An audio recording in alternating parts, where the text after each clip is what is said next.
एक ऐसा ब्रांड जो किसी फिल्म स्टार या एड एजेंसी से नहीं बल्कि गांव के डेयरी फार्मर्स की मजबूरी से पैदा हुआ, जो पहले सिर्फ 247 लीटर मिल्क से स्टार्ट हुआ, पहले सिर्फ 247 लीटर्स मिल्क से स्टार्ट हुआ और आज इंडिया का सबसे बड़ा डेयरी ब्रांड बन चुका है।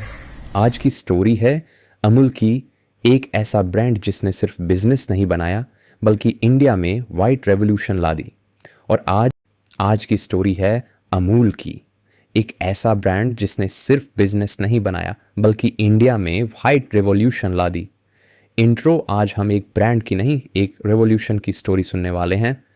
अमूल की कहानी दिखाती है कि जब प्रोडक्ट का कंट्रोल मिडलमैन के हाथ से निकालकर सीधा प्रोड्यूसर्स के हाथ में आ जाता है, तब एक लोकल मूवमेंट नेशनल एम्पायर बन सकता है।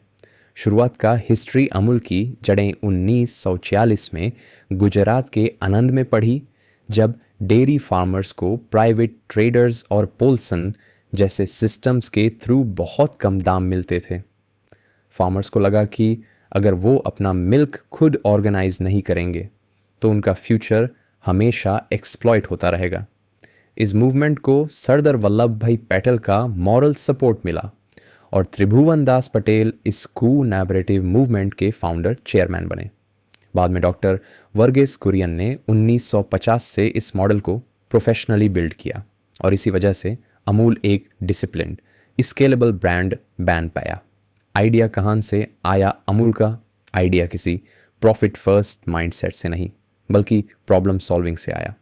फार्मर्स ने देखा कि मिडलमैन बीच से मार्जिन खा रहे हैं, क्वालिटी पे कंट्रोल नहीं है और पेमेंट सिस्टम भी अनफेयर है। सरदार पटेल ने उन्हें मिडलमैन हटाकर कोऑपरेटिव बनाने की सलाह दी, जिसमें प्रोक्योरमेंट, प्रोसेसिंग और मार्केटिंग सब फार्मर्स के कंट्रोल में हो। यही मॉडल आगे चलकर अमूल का कोर बिजनेस सिस्टम बना। कैसे सुपर हिट हुआ? अमूल का सुपर हिट होना सिर्फ प्रोडक्ट की वजह से नहीं था बल्कि उसके कोऑपरेटिव मॉडल की वजह से था। विलेज सोसाइटीज़ मिल्क कलेक्ट करती थी, डिस्ट्रिक्ट यूनियंस उसको प्रोसेस करते थे और GCMMF ब्रांड को मार्केट करता था। इस स्ट्रक्चर ने फार्मर्स को डायरेक्ट बेनिफिट दिया और ब्रांड को ट्रस्ट दिया। दूसरी बड़ी वजह थी क्वालिटी और कंसिस्टेंसी। वर्गीस कुरियन ने प्रोडक्शन, स्टोरेज और डिस्ट्रीब्यूशन को साइंटिफिक बनाया, जिससे अमूल सिर्फ लोकल डेयरी नहीं रहा बल्कि नेशनल FMCG पावर हाउस बन गया। और तीसरी वजह थी मार्केटिंग। अमूल गर्ल कैंपेन ने ब्रांड को कल्चर से जोड़ दिया और विटी टॉपिकल एड्स के थ्रू अमूल पब्लिक मेमोरी में फिट हो गया।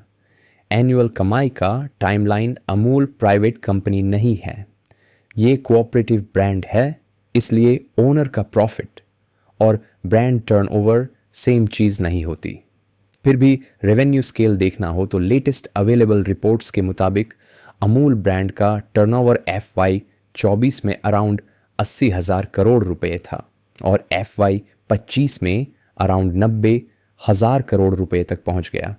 अगर FY23 से डायरेक्शन देखनी हो तो ब्रांड का ग्रोथ स्ट्रॉन्ग रहा और FY25 में 11% से ज़्यादा एक्सपेंशन रिपोर्ट हुआ।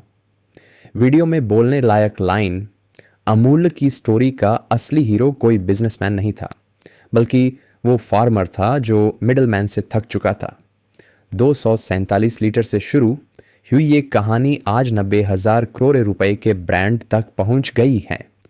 क्लोजिंग पंच, अमूल ने हमें एक सिंपल लेसन दिया, जब बिजनेस का फायदा सिर्फ शेयर होल्डर्स को नहीं प्रोड्यूसर्स को भी मिले, तब ब्रांड सिर्फ फेमस नहीं होता, इतिहास बन जाता है। कंपनी का मॉडल कैसे यूनिक था? अमूल का सबसे बड़ा यूनिक पॉइंट था उसका को-नैरेटिव मॉडल। इसमें कंपनी कुछ फ्यू शेयर होल्डर्स की नहीं थी बल्कि लाखों ऑफ मिल्क प्रोड्यूसर्स से जुड़ी हुई थी। मतलब प्रॉफिट सिर्फ एक ऑनर को नहीं बल्कि प्योर फार्मर नेटवर्क को सपोर्ट करता था।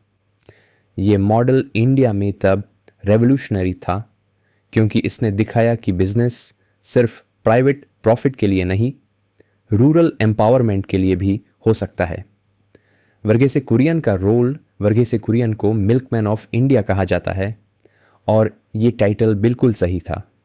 उन्होंने डेयरी प्रोडक्शन, प्रोसेसिंग, कलेक्शन और डिस्ट्रीब्यूशन को एक साइंटिफिक सिस्टम में बदला। उन्होंने मिल्क को एक लोकल फार्म प्रोडक्ट से एक नेशनल कंज्यूमर प्रोडक्ट में कन्वर्ट कर दिया।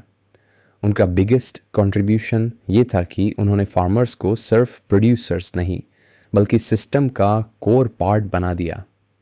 ऑपरेशन फ्लड अमूल की ग्रोथ का सबसे बड़ा टर्निंग पॉइंट था। ऑपरेशन फ्लड ये इंडिया की लार्जेस्ट डेयरी डेवलपमेंट प्रोग्राम में से एक था, जिसके through milk collection, chilling, transportation और प्रोसेसिंग नेटवर्क को मैसिवली एक्सपैंड किया गया। इस प्रोग्राम ने इंडिया को मिल्क शॉर्टेज कंट्री से मिल्क सरप्लस कंट्री बनाने में हेल्प की। अमूल इस मूवमेंट का फेस बन गया। ब्रांड का राइज अमूल ने सिर्फ डेयरी सप्लाई चेन स्ट्रॉन्ग नहीं की, बल्कि ब्रांडिंग में भी मास्टर क्लास दी। उनका iconic Amul girl campaign decades से चल रहा है। ये एड्स करंट इवेंट्स, ह्यूमर और सिंपल वन लाइन मैसेजिंग का मिक्स होते थे। इसी वजह से अमूल की ब्रांडिंग बोरिंग कॉरपोरेट टोन से अलग, स्मार्ट और मेमोरेबल बनी। अमूल ने क्या स्मार्ट किया? अमूल ने 3 चीज़ें बहुत सही की। फार्मर्स के साथ ट्रस्ट बनाया, प्रोडक्ट्स को अफोर्डेबल रखा, ब्रांड को हर जनरेशन के लिए रेलेवेंट बनाया। बटर, मिल्क, चीज़, आइसक्रीम, घी, पनीर, अमूल ने हर कैटेगरी में एंट्री ली और ग्रेजुअली कंज्यूमर रूटीन का पार्ट बन गया।